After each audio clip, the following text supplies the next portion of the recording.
All right, everyone, it's time to talk about Jeb Bush because he keeps prattling on. Now, pro tip for people: I'm starting to think that maybe Trump is starting to lose some of his luster. It's not like he has any real sane opponents, so it's like Trump or nothing in 2020 at this point. He's starting to fall short, not on like the border stuff, but like on diplomacy. He's taking I think a little bit too much time for, and he's not defending the people that have been defending him as well. The big thing for me is in the tech world, I've said years ago, the biggest issue we faced was tech censorship, and that was before the last 2 or 3 waves of tech censorship. It's becoming a big problem because you see more and more independent voices being silenced, and the government is not doing anything about it, despite the fact that we already have laws on the books to compensate for such a thing. What I would say is that Jeb Bush, here we have a funny situation. I'm like, well, yeah, Trump's foreign policy is starting to dry up. It's becoming problematic. We're now keeping 1,000 troops in Syria, I hear, which is, it's like, fuck off.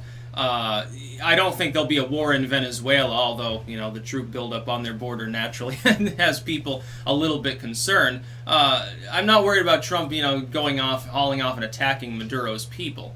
I am worried, though, that somebody else might come along and do it. Like, so let's say Trump isn't reelected. The next president might say, oh, the troops are already there. Why don't I just do some nation building? It's a fun time. But no matter what Trump does, though, he's never going to be anywhere near as bad as Jeb Bush's brother or his daddy with regards to foreign policy. His daddy the fucking loser and his brother the fucking loser. And Jeb's a loser, too, and it's a good thing that he lost. I came in third in the state that I said that I needed to win to persist, and then still waited until after Super Tuesday to drop out. Fucking vote for me. That Jeb Bush? You mean please clap? The turtle man? The hey, I'm just like you kids one with the hoodie and shit?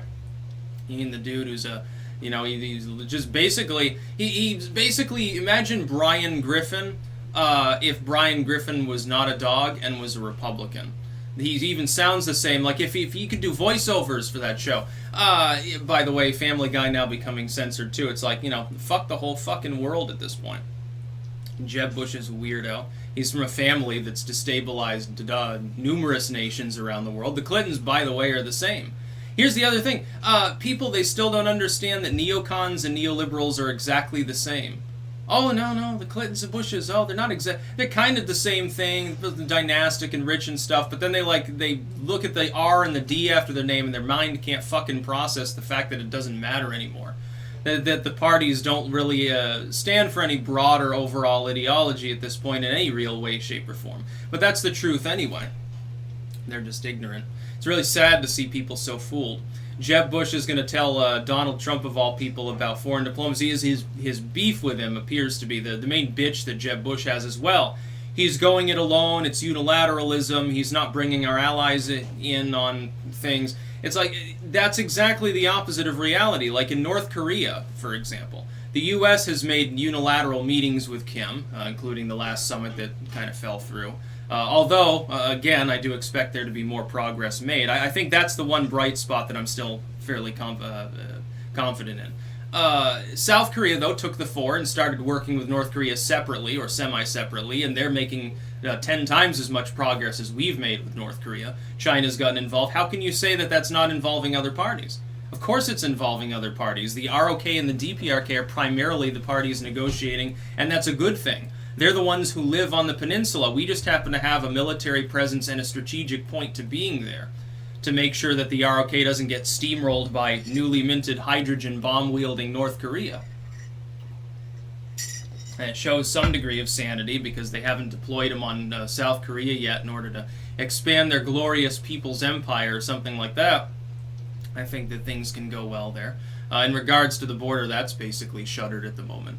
But Jeb Bush is nuts. The whole Bush family's fucking nuts. They always have been. How soon people forget? It's funny to see, I'll see, random partisan Democrats or liberals on YouTube or Twitter or wherever. They're praising Jeb Bush because he attacks Donald Trump. I'm like, you're praising a dude who's literally adjacent by kinship to a man responsible for 500,000 civilian deaths, for ruining Iraq almost completely. In league with the sort of people that ruined Libya, tried to ruin Syria and Egypt, fucked Afghanistan, and we're still in Syria, we're still in Afghanistan, we're still operating in all of these countries, more or less. when does it end? It was basically Clinton and Bush began that foreign policy. And the Middle East intervention policies that we have date back to the 50s. I hate to say it, but everyone's favorite astute President Eisenhower was the one that began it. For strategic purposes, having been a World War IIite, having been in the military, he comprehended, hey, one reason why the Nazis lasted so long is they had control over this vast area with all of this oil wealth and stuff. And these countries began pumping more and more of it because the Western nations, as they became more and more industrialized, needed a lot more oil.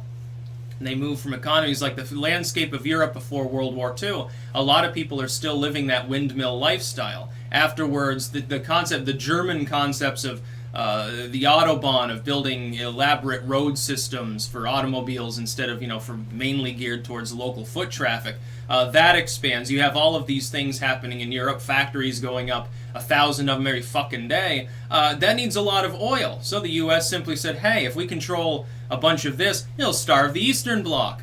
Russia has oil of its own, some in Central Asia, Eastern Europe and stuff, but all of this other oil, we want control of it. That way we can support NATO. It was a military move. Unfortunately, they haven't quite wised up to the fact that it's no longer 1960. Oil is declining in its relevancy. We now have massive stocks of our own that we didn't even know we had. Natural gas is playing more of a role. Renewable energy for all non-military applications is starting to bite into oil. The cost is flatlined, probably won't rise for a good long time. OPEC's power is waning, and they've gained semi-autonomy anyway. Trump is decent at putting the genie back into the bottle when it comes to OPEC's power. Like, literally, he dropped the oil price by a couple dollars a barrel not long ago by saying the cost was too high and maybe we'd have to do something about that. It was magical. The free market listens to Trump's words on that one. Economically, he's still an A-plus president. Don't get me wrong. Foreign policy a little bit less than A-plus at this point. As far as domestic policies, he's quickly crashing because he's not doing anything about censorship. No, but Jeb Bush is one to talk. I have problems with Trump's policies. Let me elect another Bush. That'll help the situation. That'll make everything peachy keen. Let me vote for a fucking Clinton or something. Let me adopt socialism. Yeah, not gonna happen, dude. That's about all.